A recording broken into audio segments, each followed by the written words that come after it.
రాజమండ్రిలో జరిగిన పాల కలకలం రాష్ట్ర వ్యాప్తంగా దుమారం రేపుతున్న నేపథ్యంలో తిరుపతి జిల్లా యంత్రాంగం తనిఖీలు నిర్వహించారు.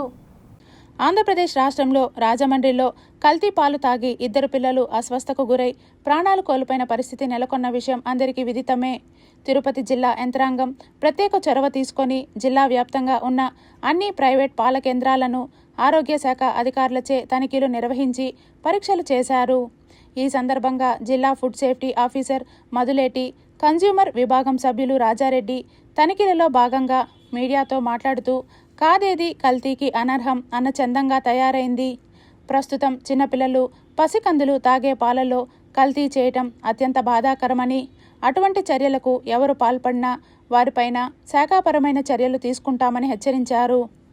ముఖ్యంగా గ్రామీణ ప్రాంతాల నుండి పాలను కొనుగోలు చేసే కొనుగోలుదారులు తప్పనిసరిగా నాణ్యతను పరిశీలించి కొనుగోలు చేయాలని, లేని పక్షంలో కల్తీ పాలు త్రాగడం ద్వారా క్యాన్సర్ మరియు మృత్యువాత పడాల్సిన దయనీయ దుస్థితి నెలకొంటుందని సూచించారు. వినియోగదారులు అప్రమత్తంగా లేని పక్షంలో అనర్థాలు నెలకొంటాయని, ప్రతి ఒక్కరూ కన్జ్యూమర్ రైట్స్పై అవగాహన కలిగి ఉండాలని ఆకాంక్షించారు. కాబట్టి పబ్లిక్లో ఏదైనా ఇంటీరియర్గా విలేజ్లో కల్తీ జరుగుతుందని అనుమానం వచ్చినట్టే మా దృష్టికి తీసుకొస్తే మేము జాగ్రత్తలు తీసుకునే అవకాశం ఉంటుంది.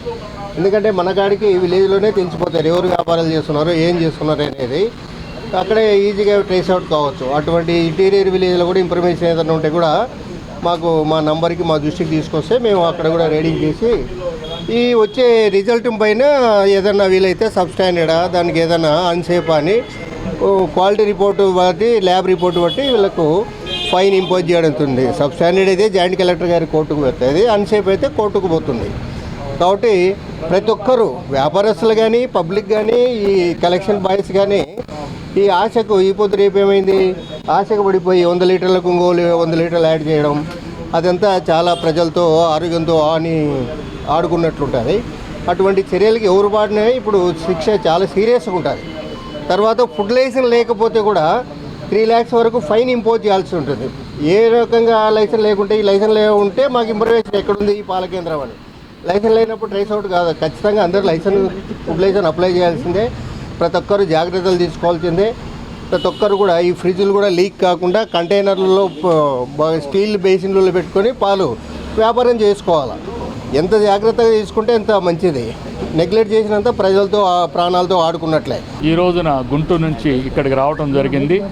నిన్న జరిగిన సంఘటన ఇక్కడ ఎక్కువ మంది వివిధ ప్రాంతాల నుంచి వస్తారు దేవుని చూడటానికి.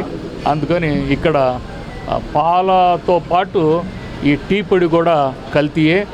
దానివల్ల కూడా చాలా ప్రమాదం.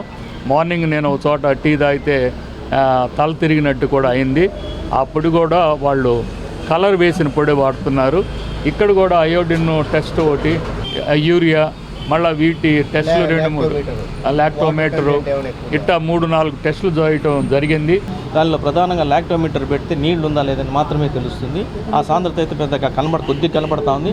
కానీ అంతకంటే మళ్ళీ దాంట్లో అయోడిన్ వేసి టెస్ట్ చేస్తే ఆ కలరు బ్లాటింగ్ పేపర్ చూస్తే కలర్ మారుతుంది. ఇది కొంచెం మార్పు వచ్చింది. దాంట్లో ఓన్లీ పౌడర్ ఏదో కలిపినట్టు అని మాత్రం తెలుస్తోంది.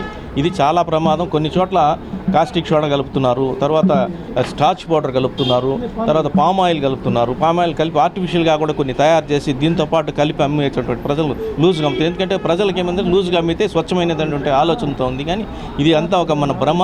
మనం తీసుకునేటప్పుడు కొంత జాగ్రత్తగా తీసుకోవాల్సిన అవసరం ఉంది. దీనివల్ల పిల్లలకి ఈరోజు చాలామంది లేజీగా ఉండడానికి కానీ లేదు మెమరీ తగ్గడానికి కానీ కారణం ఇటువంటి పాలు తాగడం వల్ల. పెద్దలకైతే ముఖ్యంగా మన క్యాన్సర్ వచ్చేటువంటి ప్రమాదం ఉంది. లివర్ దెబ్బతింటుంది చాలా రోజు ఇదే కానీ